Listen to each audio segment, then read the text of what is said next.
Qué vida la del cuzuco, charanguero y trovador, huyendo del cazador y del soncho cañambuco. Qué vida la del cuzuco, charanguero y trovador. Ok, buenos días, primeramente. Bueno, es que Carol a mí me contactó para explicarles un poquito sobre capacidad de carga turística. Y ¿Cuál era tu nombre, perdón? José Manuel Fallas. Y de paso, bueno, grabar la charla para poder dársela a los chiquillos de la Universidad Nacional. Yo soy docente en la Universidad Nacional, el curso de manejo de grupos, que tienen que ver esta parte de capacidad de carga turística. Y la presentación que yo les voy a mostrar aquí es un trabajo que yo hice, que fue el trabajo de tesis de la maestría en gestión de recursos naturales del tecnológico, que yo hice una capacidad de carga turística en los senderos del Centro Biológico Las Quebradas, que es en San Isidro de Pérez de León. Igual el documento, por si lo quieren ver, está en la página del repositorio del TEC. Nada más lo buscan por mi nombre y va a aparecer el documento ya digital. Y si no, entonces nada más me lo piden, yo con mucho gusto se los paso para que lo tengan en la mano. Y el marco teórico, perdón, que yo hice en esa tesis, entonces hablar un poquito sobre la capacidad de carga turística, que la capacidad de carga turística es todas estas diferentes capacidades de cargas que se van a generar. Estos se ve mucho en la parte de fórmulas, tiene muchas fórmulas matemáticas, entonces ahorita vamos a ver un poquito cómo es cada fórmula. La capacidad de carga física se ve más que todo con los diferentes factores de colección. Entonces tenemos el factor de colección social, que es el ingreso de personas que van a llegar al sitio. En el factor de colección social se ve la parte de las horas en que el sendero está abierto, se ve la parte de cuánto dura el turista recorriendo el sendero, se ve la parte del ancho del sendero también, cuánto mide el sendero, se ve también cuánta distancia tiene que tener un turista entre otro para poder llevar a cabo el tour. En este caso podemos generar una capacidad de carga turística, se me ocurre a mí, con la situación del COVID. Entonces se habla de una distancia de un turista a otro de 1 metro, pero en este caso lo podemos trabajar con 1,800 m, que es el que el Ministerio de Salud lo está estableciendo. Y no sé, yo considero que sería como algo innovador, como algo diferente. Entonces, hacerlo de una vez como sí, hacerlo una vez con la la situación. que estamos usando Ajá, ahora. correcto. Sí, se puede trabajar. Futuras pandemias, Ajá. digamos. Se puede trabajar de 1,5 m a 1,800 m. Entonces yo considero que se podría trabajar de esa manera. La capacidad de carga real sería ya la suma de todos los factores de colección. La capacidad de manejo sería más que todo con la infraestructura y el personal que el sendero cuenta. Entonces, por ejemplo, si cuenta con habitaciones, si cuenta con sitios de descanso, si cuenta con la parte de servicios sanitarios, el personal que está a cargo, los insumos que tiene la institución, por ejemplo, si tienen palas, si tienen carros, si tienen sierras, o sea, todo lo que es la parte de mantenimiento del sendero. Entonces, dependiendo mucho de las cantidades que tenga, va a generar una carga de manejo más grande. Y la capacidad de carga efectiva sería la capacidad de carga real en conjunto con la capacidad de manejo. Pues ahí obtenemos el resultado, que sería la capacidad de carga efectiva, que me va a decir a mí cuántas personas pueden ingresar al sendero por día. Algo muy importante que sí yo considero, digamos, si se está realizando una capacidad de carga turística, es para que se respete la misma. Entonces, por ejemplo, si dicen que pueden ingresar un total de 150 personas por día, si va a ingresar las 151 personas, decirle que no, porque ya la capacidad de carga turística ya está establecida, ¿verdad? Caso contrario de lo que está haciendo Manuel Antonio. Manuel Antonio tiene una capacidad de carga turística en el sendero principal, que es el más ancho, y dicen que pueden entrar alrededor de unas 300, 400 personas por día, y en temporada alta entran hasta 1,000, 1,200 personas por día. Entonces, sí, Se sobrepasa mucho más de todo. correcto, si sobrepasa un montón, afecta mucho el comportamiento en la fauna. Por ejemplo, en Manuel Antonio, los monos, el comportamiento que tiene, ¿verdad? Que interactúa mucho con la gente. Los venados también vienen a generar un comportamiento muy similar. Entonces, esa interacción sí viene a afectar un poco lo que es la parte ambiental del sendero. Y la capacidad de carga lo que quiere es eso, ¿verdad? Que no sea tan afectado esta parte. Además de que los mismos senderos se dañan, van Ujú. perdiendo el camino, digamos. Sí, va perdiendo la parte de la trayectoria. Igual, todo lo que es el personal, en este caso, que yo hice aquí, en el Centro Biológico Las Quebradas, había solamente un personal para toda una persona, menos Carol, que tal vez haya ido al Centro Biológico. Don Jesús era Zoila, él hacía todo. Él hacía mantenimiento de senderos, él atendía turistas, él limpiaba, bueno, alistaba las habitaciones, o sea, él hacía absolutamente todo. Entonces, la capacidad de carga siguió muy baja, porque la parte de capacidad de manejo también es muy importante. Pero haciendo la capacidad de carga en un sitio, podemos entonces verificar la capacidad de manejo si se necesita personal también, ¿no? Sí, correcto, sí. Entonces, si la capacidad de carga me da muy baja y resulta que ocupo más insumos, ocupo más personal para que la capacidad aumente, entonces se podría ver cómo podemos mejorar esa parte. Marco teórico, eso es más que todo con las abreviaturas que se trabaja con la capacidad de carga. Entonces la S va a significar la superficie total del sendero, o sea, cuánto me va a medir el sendero. Para eso podemos utilizar el GPS. En este caso, bueno, no sé con qué GPS trabajan ustedes, pero este fue el GPS que yo utilicé para hacer la capacidad de carga turística en el sendero, que es un GPS de marca Garmin. Igual de nosotros. Sí. De hecho, digamos, hay dos tipos de Garmin. Sería este, que es el de antena, y el que no tiene antena. El que no tiene antena yo no lo recomiendo porque cuando hay mucha cobertura boscosa pierde la señal de los satélites. Entonces, este que tiene antena sí agarra buena señal con los satélites, pero el que no tiene no la agarra. Trabajé también con cintas métricas para medir la superficie del sendero. Sin embargo, la metodología que yo hice aquí, para no estar midiendo largo el sendero con la capacidad de carga turística, lo hice por pasos. Entonces me medí fue lo que la distancia del pie, cuánto medía la planta del pie o el zapato. Iba caminando directo para así medirla. Ya después conté los pasos y hice digamos, si fueron 100 pasos, lo multipliqué por 15 o 30 lo que medía el zapato y ya ahí tengo la distancia para no estar midiendo con la cinta métrica. Entonces duele un poco más fácil. La superficie usada por persona, en este caso, bueno, lo que es la bibliografía dice que es una superficie de 1 metro por persona, o sea, la distancia que tiene que tener una persona entre otra. Se trabaja con un grupo de 8 personas, que es lo más recomendado, porque eso es lo que establece más que todo la bibliografía también para la parte de guiado. Entonces, si una persona va a guiar un grupo, tiene que ser un grupo de 8 personas, de 8 a 10 personas.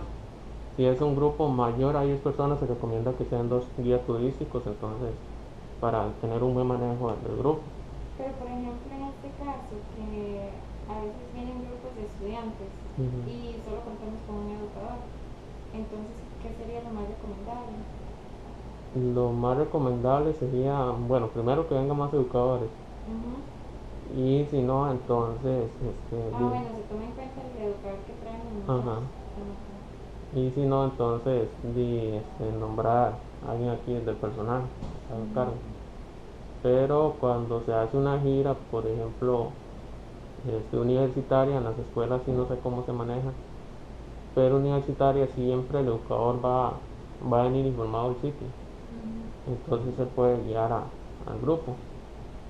Pero en las escuelas sí desconozco, ¿verdad? Porque las maestras casi siempre nos traen es para que los chiquillos vean el sitio, ¿verdad? Y se expliquen. Pero sí se recomienda que sean grupos de 8 a 10 personas. Pero en este caso, si vienen con un grupo de escuela, se pueden trabajar los 15 chiquillos, porque siempre van a venir como juntos, ¿verdad? Y siempre van a caminar juntos por todo el sendero, porque sí se recomienda que sean 8 personas como máximo, o 8 a 10. Y bueno, en este caso es 1 metro, ¿verdad? Pero como yo les decía, podemos trabajar con 1,5 metros, que es para tomar la situación de la pandemia, ¿verdad? Que es lo que recomienda el Ministerio de Salud. El número de veces que el sitio se puede usar por la misma persona por día. Eso es contando cuánto duro yo en el sendero, recorriendo el sendero, si duro 20 minutos. Y depende de las horas de que el sendero esté abierto. Por ejemplo, si está abierto de 7 de la mañana a 6 de la tarde, entonces yo ahí hago la fórmula para así saber cuántas veces puedo yo recorrer ese sendero por día. Entonces en ese trayecto de horas, si son 10 horas que el sendero está abierto, entonces yo voy a hacer la fórmula, bueno, duro 20 minutos recorriendo, entonces a 10 horas puedo recorrer este sendero tantas veces. Y eso va a ser el número que vamos a utilizar para así conocer el número de visitas. La hora de visita sería las horas en que el sendero está abierto. Entonces, si está abierto de 8 de la mañana a 5 de la tarde, cuántas horas el sendero va a estar abierto. En este caso se va a manejar por día, pero también se va a manejar por semana. Entonces, saber cuántas horas el sendero va a estar abierto, si va a tener un día en que no se va a abrir el sendero, si va a haber días feriados, también eso se va a trabajar porque se va a generar un resultado también total al año. Entonces, si trabajan en Semana Santa, si trabajan en vacaciones, si trabajan en días feriados, todo eso se va a tomar en cuenta en esa parte. Los metros del sendero con problemas de erodibilidad, eso ya sería parte de los factores de corrección. Entonces hablamos de problemas de erodibilidad, por ejemplo, si el sendero tiene mucha pendiente, si el sendero tiene algún problema, por así decirlo, geográfico, o tiene alguna rajadura en el sendero, algún hueco, ¿verdad? Esos son problemas de erodibilidad. También se toman en cuenta lo que son las horas anuales de anidamiento de las especies asociadas al sendero. En este caso se puede consultar con el MINAE a ver cuáles son las especies que se asocian aquí a la zona, y se pueden utilizar guías para así asociar las horas anuales de anidamiento. Entonces las guías que yo utilicé fue la de aves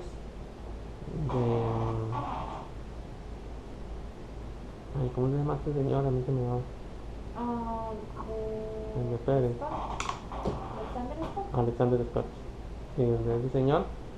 Y también utilicé Aves de Costa Rica. Aves de Costa Rica. Sí, esa guía yo la tengo en la casa también. También utilicé esa de la editorial Envío.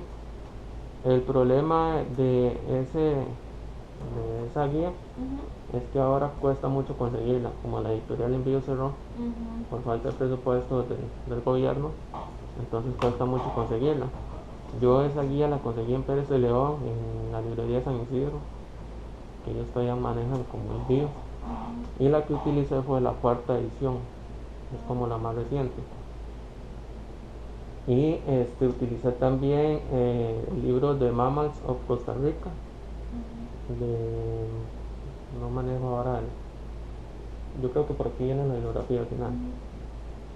Y también Amphibians of Costa Rica, Amphibians and Reptiles of Costa Rica, fueron los que yo cité. Se utilizan las horas anuales de anidamiento de dichas especies que se asocian aquí a la zona, y también las horas anuales de reproducción de esas especies, que es cuando tienen más interacción. En este caso estamos hablando de mamíferos y reptiles y anfibios. También las horas de lluvia, que son eso se ve mucho con la parte del la parte de una estación climatológica. No sé cuál es la estación que ustedes tienen, bueno, sí, y tienen todos los resultados.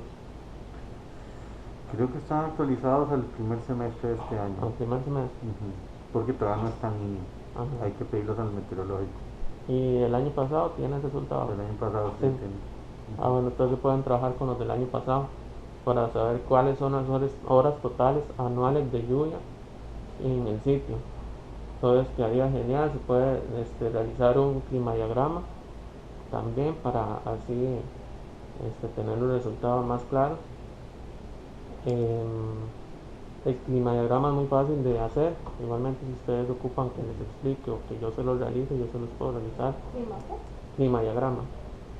Ese me va a decir cuántas horas hay de lluvia al día, por mes, y también la parte de brillo solar o cuántas horas hay de estación seca, estación lluviosa. Entonces sí yo se los puedo generar, Ok. pero sí tengo que tener los resultados de la estación climática. Y el factor sol, que sería el de brillo solar, o sea, en este caso, cuántas horas hay de estación seca. Y también en esta parte de brillo solar se ve mucho lo que es los metros en el sendero con cobertura boscosa. Entonces, ¿cuántos metros vamos a tener en el sendero que tienen cobertura boscosa? Que me va a proteger a mí como guía y que me va a proteger a los turistas de la radiación solar. Entonces, este es un poco el marco teórico. Esta es la parte de manejo, la carga de manejo, o sea, lo que se recomienda que la infraestructura, equipo y personal tenga. Entonces, en infraestructura se recomienda que sean 2 oficinas administrativas, 2 salas de conferencia, 10 dormitorios. ¿Es en dónde, perdón? Esta es la carga de manejo.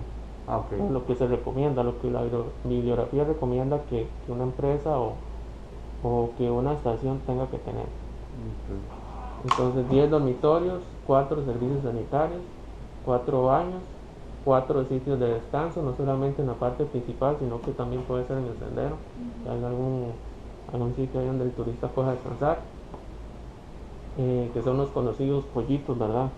O sea, hay una sillita donde el turista pueda sentarse, y 2 oficinas de recepción. El equipo serían 2 vehículos, un cuadraciclo, eso puede variar mucho, ¿verdad?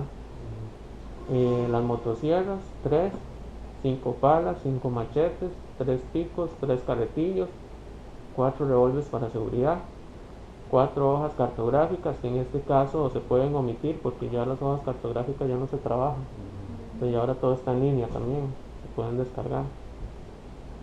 Y un equipo de botiquín de primeros auxilios, que igualmente el equipo de botiquín de primeros auxilios tiene que estar con toda la, por así decirlo, con toda la reglamentación, ¿verdad? No tienen que tener ni pomada, no tienen que tener ni pastillas, porque son cosas que no se le pueden brindar al cliente o al turista. El personal, personas de zonas verdes o mantenimiento, un total de 4, 2 misceláneos, un conductor, 2 secretarias, una directora y 4 guardaparques. En este caso, guardaparques no, ¿verdad? Pero podrían ser personas a cargo De los trabajos de mantenimiento. del trabajo de mantenimiento, o personas que puedan brindar charlas también en el sitio, que sería el educador, ¿verdad? Qué vida más apretada la de los bichos del monte, ir buscando un horizonte donde no les hagan nada. Sería la capacidad de carga física, que sería medir lo que es la superficie del sendero, o sea, cuánto mide el sendero, por la superficie de las personas, que en este caso le estaríamos trabajando 1,5 metros, por el número de veces que yo recorro el sendero. Entonces, por ejemplo, que el sendero mida 5 kilómetros, lo voy a dividir por 1,5 kilómetros, me va a generar un resultado, y eso yo lo voy a multiplicar por cuántas veces yo voy a utilizar ese sendero. Que este número de veces que yo voy a utilizar el sitio se mide más que todo por cuánto voy a durar yo recorriendo ese sendero y cuánto lo puedo visitar yo por día. Entonces, si yo duro 20 minutos recorriendo el sendero y el sendero está abierto un total de 10 horas, entonces cuántas veces puedo recorrer yo el sendero en esas 10 horas. Que igualmente se hace una fórmula ahí, que serían las horas de visita por el tiempo de visita. O sea, si mide, si está abierto 10 minutos, 10 horas, perdón, y yo duro 20 minutos, y ahí yo voy a obtener el resultado de cuántas veces yo puedo recorrer el sendero. La carga, capacidad de carga real sería involucrar el resultado de la capacidad de carga física, que sería el primero que tenemos ahí, por todos los factores de corrección, que sería el factor de corrección social, que ahorita vamos a ver cómo se mide, el factor de corrección aerohabilidad, el factor de corrección fauna, el factor de corrección precipitación y el factor de corrección brillo solar. En este caso hay otro factor de corrección que yo no lo involucré en el centro biológico porque tiene mucha pendiente, entonces no se veía mucho, pero en este caso sí lo podemos involucrar acá, que sería el factor de corrección de anegamiento, o sea, de los sitios o las partes del sendero que pueden estar inundadas. Como aquí llueve tanto y son senderos tan planos, entonces se puede involucrar esa otra parte, que sería el factor de corrección de anegamiento. La capacidad de manejo sería involucrar lo que es la infraestructura, el equipo y el personal. Se divide entre 3 y se multiplica entre 100 y me da un porcentaje. A mí, ¿cuánto sería la capacidad de manejo? En este caso, la infraestructura para cada, digamos, para cada sitio, para cada sendero de cada sitio, entonces se toma en cuenta esta infraestructura. Se puede tomar la infraestructura de acá, porque no sé cómo lo estarían manejando ustedes, pero yo imagino que el grupo de personas ingresa acá y después se van a los sitios. Es correcto. Ajá, entonces se puede manejar con la infraestructura que tiene aquí principal. No se va a tener personal, o sea, personal permanente en los sitios no se va a tener como aquí. O sea, un lugar como de cobro y tiquetes, no. El tiquete se cobra aquí y ese tiquete le permite, le da el derecho de ingresar a los 4 sitios. Y en los 4 sitios lo que se tiene básicamente es una batería de servicios sanitarios con un escampadero, que eso sí se tiene ya en los 2 sitios. El único sitio que yo creo que nos va a dar un poquito de problemas por infraestructura, sí, y ese, mira, hay que ver nada más con qué capacidad queda, pero va a ser seria porque... No, pero es que se dice que bueno, se toma la de aquí. Se usa para se puede todos tomar los la de sitios. aquí. Entonces, aquí hay una cantidad de servicios sanitarios, de baterías sanitarias, y en cada sitio también. Entonces, en total se toma el conjunto de todas las baterías. Los sitios de descanso se pueden tomar en el sendero. ¿Cuántos sitios de descanso hay? Por ejemplo, bueno, yo iba a Silencio, los otros no he tenido la oportunidad de ir, pero yo estoy en el Silencio, que sí hay donde sentarse. Sí. Qué vida más apretada la de los bichos del monte. Yo lo vi, yo lo sé, y quizás no lo sepa usted. Yo lo vi. Ok, eso ya sería con respecto a los factores de colección, que sería el factor de colección de brillo solar, que estaría tomando en cuenta las horas del sol limitantes al año. Se ve todo lo que es la parte de horas al año que el sitio está abierto, eso se ve desde el factor de colección social, el factor carga de física, capacidad de carga de física, perdón, los metros del sendero sin cobertura forestal, que es igualmente se puede tomar con el GPS, o se puede tomar con cinta métrica, o el método que yo utilicé, que fue el de los pasos. Bueno, eso tomando en cuenta siempre la parte de la sombra que hacen los árboles en el sendero, y los metros totales del sendero, y involucrando esta fórmula que está aquí, que sería 1 menos esos factores, entonces ya ahí me da un resultado que es el que yo voy a generar al final. ¿Cómo medimos la sombra? Puede medirse así, digamos, puede ser viendo la cobertura forestal, no viendo la cobertura forestal del sendero. Entonces, si hay árboles que me tapan totalmente el sendero, entonces vamos a medir desde que empezó la cobertura forestal hasta que terminó en el sendero, siempre y cuando en el sendero, ¿verdad? No es que hay que treparse a los árboles y medir todas las ramas de los árboles, sino es desde que empezó la cobertura forestal tapándome el sendero hasta que finalizó. Eso lo podemos medir así. El factor de corrección precipitación, que serían las horas de lluvia por las horas totales, y aplicando esta formulita acá.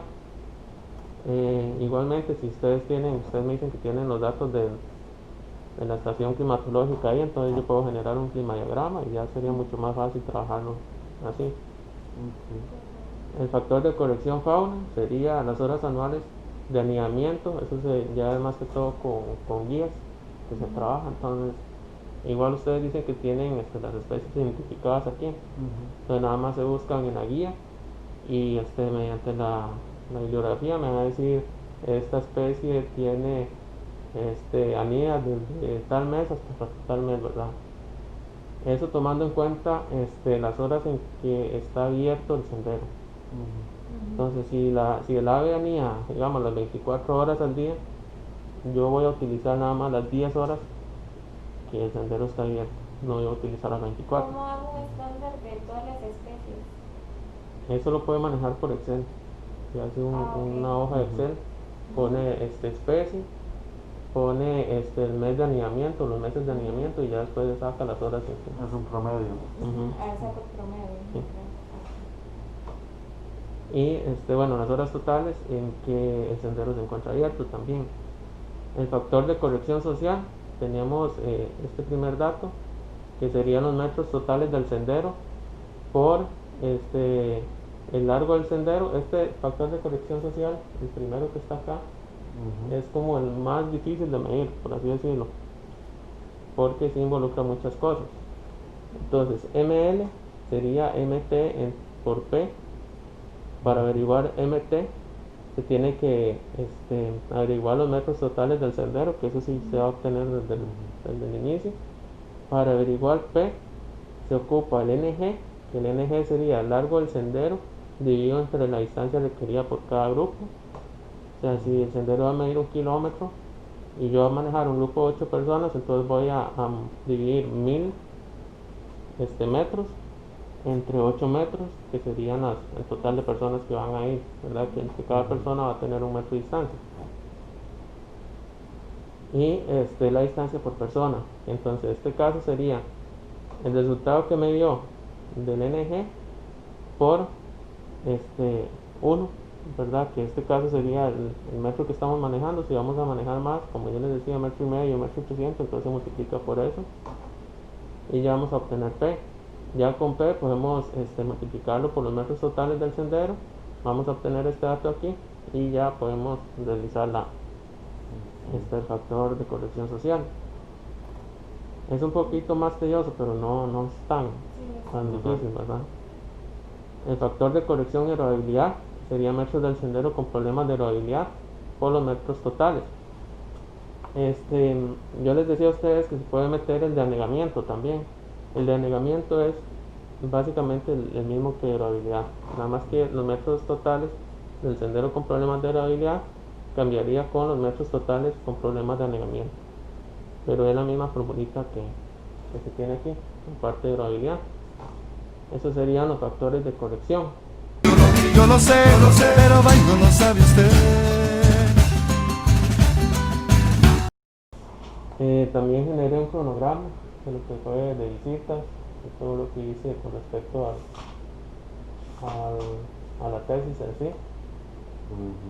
Bueno, la recolección de datos, la primera visita, segunda visita, tercera visita que realicé el taller, segundo taller, primera medición de los senderos. Ahí, como era yo solo, ¿verdad? Entonces tuve que hacer varias mediciones de senderos, tuve que recorrer esos senderos. Por ejemplo, Pico Soncho, que es el más costoso, lo recorrí 5 veces. Subí Pico Soncho para así medir todas las factores de corrección. Sí, hice un montón de visitas para el sendero, ¿verdad? Y mediciones también. Y ya después generé lo que fue la presentación de la tesis. Esperanza, esperancita, india del viejo solar, decime cómo cuidar a mi cuzuca bendita. Este tema, profesor, para mí tiene un gran valor por eso. Máximo que estamos hablando de cada 2 años. O sea, entonces yo de año de por medio tengo que incluirlo en el presupuesto. para hacer la capacidad de carga y actualizarla.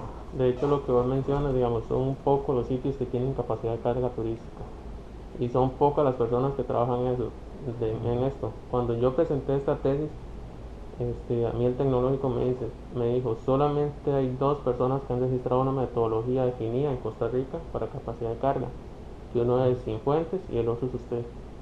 Dice, porque son pocas las personas que se involucran en este tema.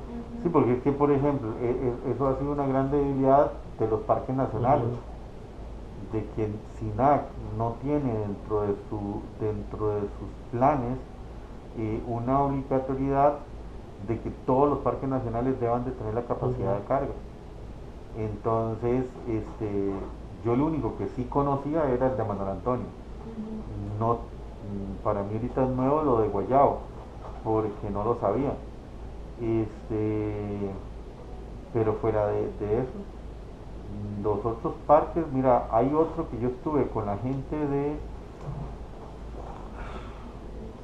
yo creo que era POAS, no estoy seguro, coincidí una reunión, una capacitación con ellos en San José, y me dijeron que ellos habían hecho el estudio de capacidad de carga de otro parque nacional, pero se me olvida el nombre ahorita de cuál parque fue. Pero inclusive yo se lo pregunté a ellos, y en ese entonces eran solo ellos y Manuel Antonio. O sea, ¿y cuántas áreas protegidas tenemos en el país? Y ni una tiene el estudio de capacidad de carga. Entonces, para mí, y por eso mi jefa en esto sí, siempre fue un tema prioritario. Y prioritario por 2 temas, sobre todo cuando vos dijiste de agregar el factor de inundaciones, utilizas otra palabra, anegamiento, ese factor es fundamental acá. Porque, o sea, yo lo veo, por ejemplo, ya ahorita en septiembre, octubre. O sea, yo, por ejemplo, si vos me preguntas a mí, mira, yo quisiera tener una herramienta que me permita desde el punto de vista administrativo cerrar el acceso al sitio arqueológico. Aquí tengo sobre todo en los meses de septiembre y octubre. O sea, los demás meses no tantos. Pero mira aquí, 3 días de lluvia y cuando se vienen los aguaceros que aquí caen, 2-3 horas de lluvia fuerte y usted ya tiene una situación crítica en el sendero. Otro dato que tal vez Carol debe anotarse ahí es que no sé si sirve de algo para aquí, los demás sitios no lo tienen porque no lo requirieron, pero Finca 6 tiene medición de nivel freático. No sé si ese factor le sirve de algo, pero María tiene todos los datos, se miden una vez al mes y se tienen todos los datos de todo el 2019 completo. El nivel freático es el nivel de a qué nivel llega el agua que hay subterránea en todo el sitio. Aquí tenemos 25 pozos de medición. Entonces, usted nota la diferencia. El nivel freático, digámosle, uno aunque no la ve, pero cuando vos haces un hueco ahí, si lo haces en verano, haces el hueco y más o menos encuentras agua como a los 2 metros. Pero ahorita, por ejemplo, un día hace 2 semanas me dieron, hay sectores donde ya el agua está a menos de 1 metro. O sea, ¿qué es lo que pasa? Cuando tenés un nivel freático muy alto y tenés lluvia durante 3 horas, entonces el agua se hace superficial. Entonces eso es lo que provoca que entonces, pues no es que vas a tener grandes inundaciones, lo que pasa es que, por ejemplo, eso es lo que más afecta después cuando tenés una situación de mucha lluvia. Por eso, yo como te digo, yo sería feliz teniendo una herramienta que me permita a mí decir después de 3 horas de lluvia el sitio se cierra. Por un tema de seguridad. Esto sí funciona muy bien porque, digamos, si ustedes tienen el listado de los sitios freáticos de aquí, entonces ya se facilita mucho mejor medir la parte de anegamiento. Exactamente. Igualmente, eso funciona mucho si en la parte del documento que va a generar Carol cuando hace recomendaciones. Entonces, una parte de recomendación es esa que vos decís. o bien implementar algún otro sistema, como por ejemplo un puente. Exacto. Se puede colocar un puente donde empezó el nivel de anegamiento hasta donde finalizó, un puente que pueda abarcar esa zona para que el turista no sea afectado en el paso de su trayecto. Esperanza, esperancita, india del viejo solar. Cierto huises y chocuacos, gatos grandes y tigrillos. Pues si querían saber los otros lugares que tenían capacidad de carga para que no se pongan, que yo me los encontré aquí, que es Carara, Manuel Antonio, Refugio de Vida Silvestre de la Marca, Reserva Absoluta Cabo Blanco, Monteverde, Estación Biológica La Selva, Monumento Nacional Guayabo, Parque Nacional Galápagos en Ecuador y Parque Nacional Marino Fernando en Brasil. O sea, digamos, como, no sé si es a nivel de América o a nivel mundial, pero Costa Rica y nada más otros dos. Son súper poquitos. Sí, de hecho, el último que se obtuvo fue de una estudiante en la Universidad de Costa Rica en turismo ecológico, que hizo del sendero principal de la isla del Coco. Ella hizo la capacidad de carga turística, ese todavía no está registrado. Sí, como sitio de patrimonio mundial cultural, yo creo que este sería el primero para ustedes. Jaguares y jaguarillos, tantas congos, caricacos, ciertos huises y chocuacos, gatos grandes y tigrillos. Yo lo vi, yo lo sé, y quizás no lo sepa usted. Yo lo vi, yo lo sé, pero ay, no lo sabe usted. Yo lo vi, yo lo sé, y quizás no lo sepa usted. Yo lo vi, yo lo sé, pero ay, no